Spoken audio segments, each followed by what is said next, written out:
Independent living means living as independently as possible, doing as many things as you can on your own, and being a full participant in the community as much as you can. We are able to live our lives to the fullest with assistance. I mean, the attendants are our hands and our feet, but we do live our lives independently. When I was first diagnosed, I had to sell my home and move in with my daughter. But I wanted more independence than that, and so the children could visit the grandmother at grandma's house instead of going, just to a different room. And here at the Independent Living Center, I've been able to do that. I have my own home, and I get all my needs met.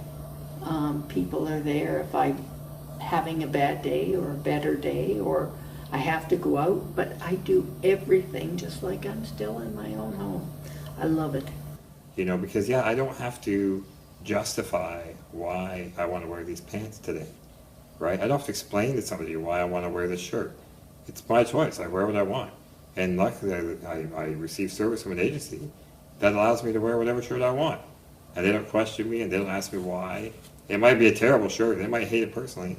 But that's the beauty of independent living is, hey, I can wear this shirt. I can do what I want to do. So I started with ILC when I was 16. Oh God, long time ago. And I was still in high school, and so like I would have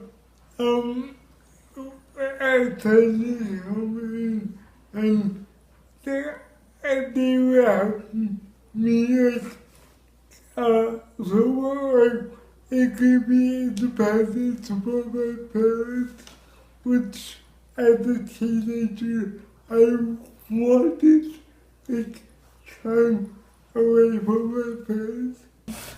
It means that you are able to do as much for yourself. The help is there when you need it, but not necessarily if you don't need it. And your independence is encouraged and nurtured. And that's what I feel Independent Living Center does. It's very, very good for my lifestyle. I like to be active in my community, so that's encouraged, which is great. They made that possible for me to do. I like to have a social life as well with a good friends, good friend network and family as well, and that's also encouraged. So it's just ideal for my particular way of life.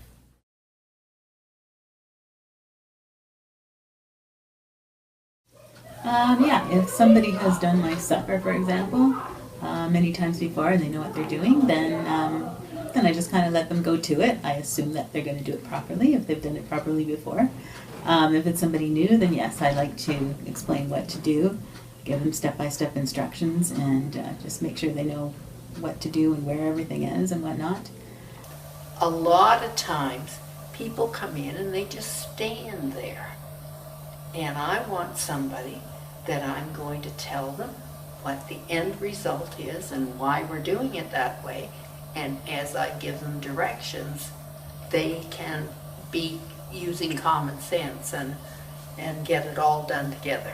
I think that consumer-directed services is just explaining to the staff what you need.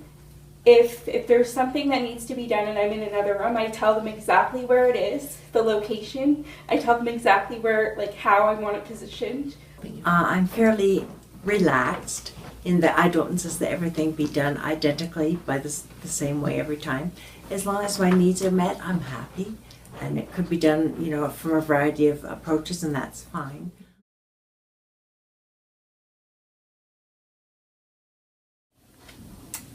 Of course, the first thing that comes to mind is that they should ask questions if they're not sure.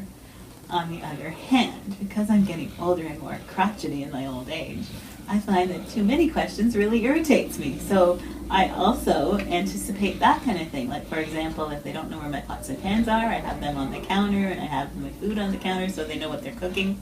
So I try to anticipate, that kind of thing so they don't ask me a whole lot of questions, but I'd rather have them asking me questions than just to assume that they know what I want.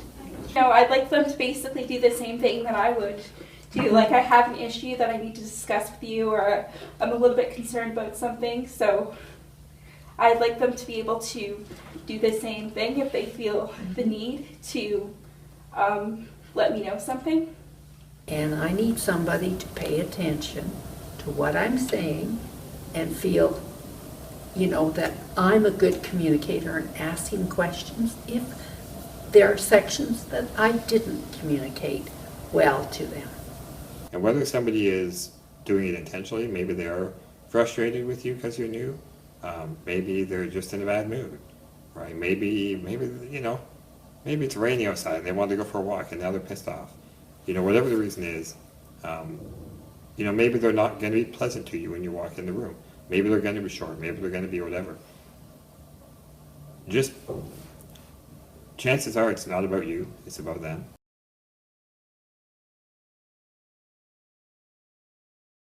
I think initially I would say to them, be direct and have a one-on-one conversation, saying, how can I best say this to you? Like, what am I doing wrong? Because it is self-direction, and that has to come from me. And if I'm saying something in a way that doesn't make any sense to them, help me. Let's have a discussion about it, and help me clarify to you what you need. It's challenging when, as consumers, you get somebody who doesn't receive communication well, or maybe their mind is elsewhere, or maybe they assume they know what you want before you open your mouth. It adds a barrier, and it can slow things down. It can make things awkward. I think it's a learning process where you just realize that the better you communicate right off the bat, the less problems you'll have in the future. I take a few minutes to take a deep breath and then say, okay, I'm going to say this again. I'm sorry if I'm not speaking clearly enough for you. So this is what I need done, and this is how I'd like it done. It's kind of stressful in a sense when I know that I have to say something, even though I think it is common sense. Like, I have to tell them, okay, can you please take the garbage out because it's full. Like, I don't think I should have to do that, so I kind of resent having to do that. But I have learned that just because I think something makes sense doesn't mean that everyone else thinks so. I used to always tell them to do what they would do for themselves on a daily basis. If I have a problem with how they did things, I will let them know what I need done.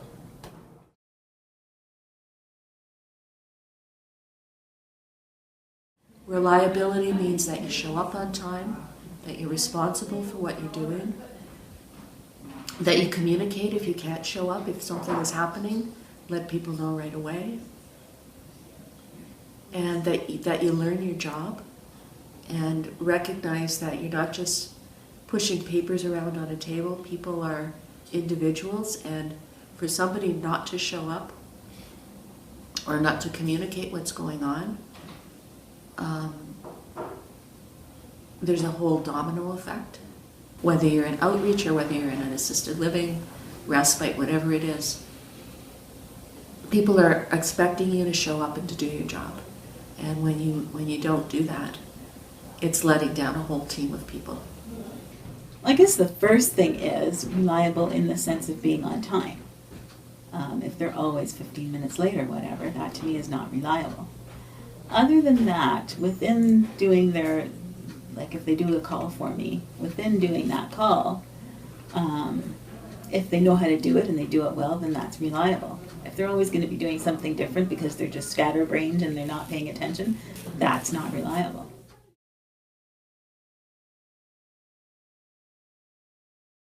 If I did any job homework, I don't get up in the morning. I don't have breakfast. I don't have the pills I need. And I don't get the service I need to like live basically.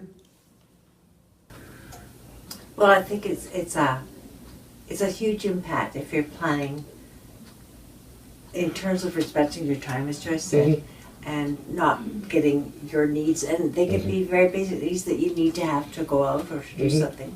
And if a person doesn't get those needs met so they can get on with their day, it's very impactful. It's very important that in order for you to be independent, that you get those needs met. It's a bit overwhelming too throughout the rest of the day, trying to figure out, kind of carries on throughout the rest of the day. Basically just makes for the rest of the whole day is a little bit more hectic because I feel like I'm running behind for everything. So you end up having to cancel what your plan was and then reschedule.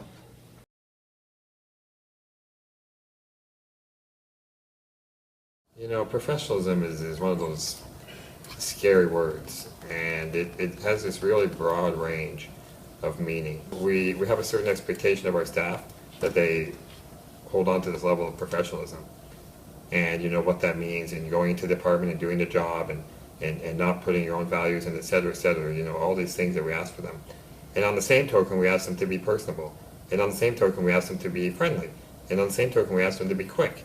And on the same token, we ask them to take their time and don't rush people. So there's all these things that professionalism means. I recognize somebody's there to do a job, and they're getting paid to do a job. My responsibility around that is to recognize what their boundaries are. What I can't expect them to be climbing up the walls to get something, you know, way up high on a shelf, or cleaning my windows way up, that sort of thing. And as an attendant, I hope that people learn to leave their baggage outside my door. When they're coming in to be a helper and an extension of who I am, and respect my environment.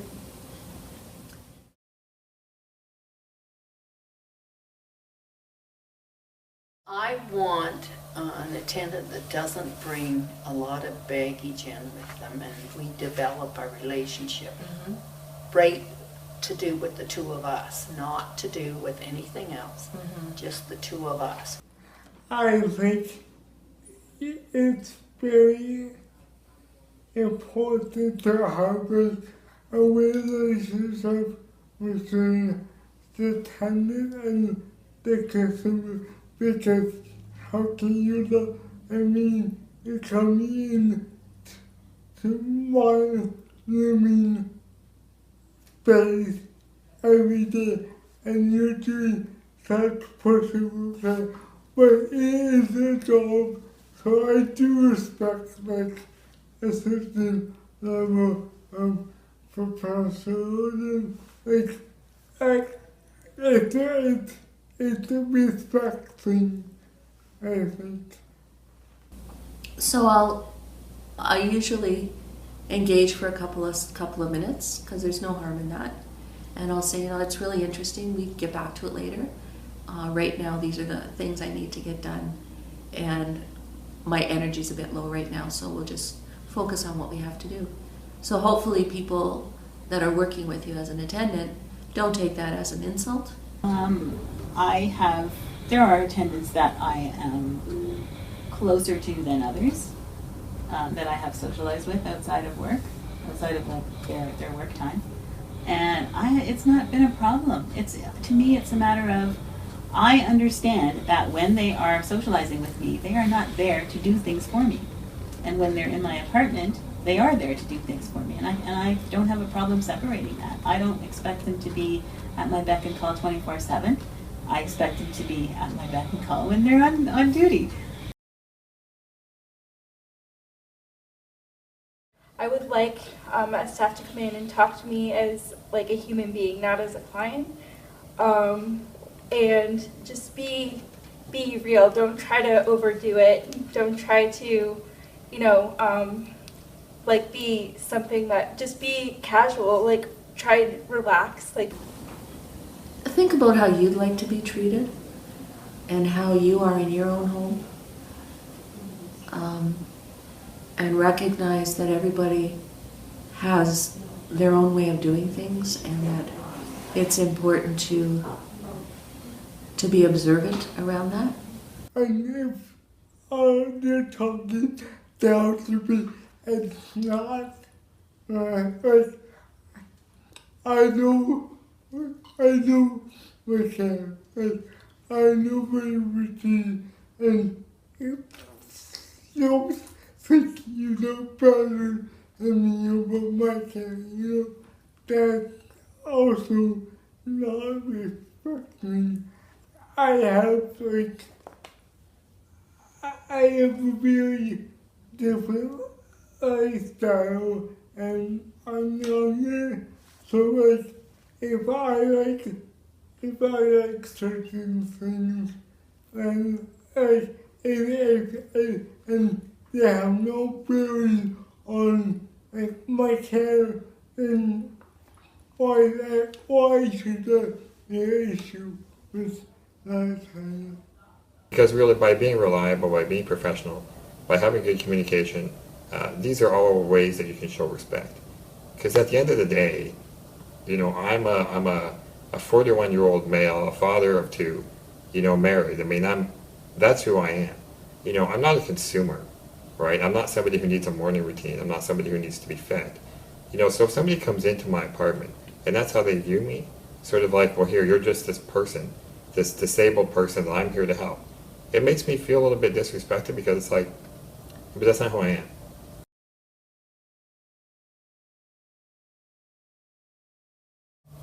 I want an attendant that pays attention, looks at me, and listens. Please listen. just try and, just come in and try and relax, because you know what, we're all human. We don't expect anybody to be perfect. Truly do respect the human being as a person individually. Don't come in here with written down things because this is how you talk to a person in a wheelchair, okay? You're gonna provide the care that I need from you.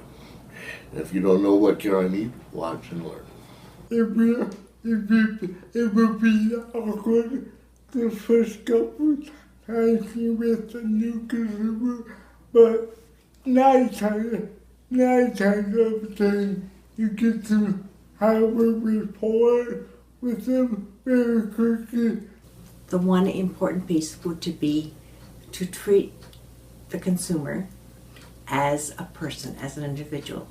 They have likes, dislikes, needs, desires, just like anybody else. So treat them as an individual and recognize those differences and value them. You've made a good decision, working with Independent Living Center.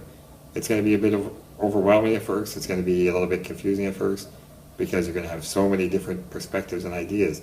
But that's what makes it a great agency, right? It's not black and white. It's not cut and dry. You're not going in working on an assembly line. You really are helping independent adults do what they need to do day to day. And because of your help, they're able to live the lives that they choose.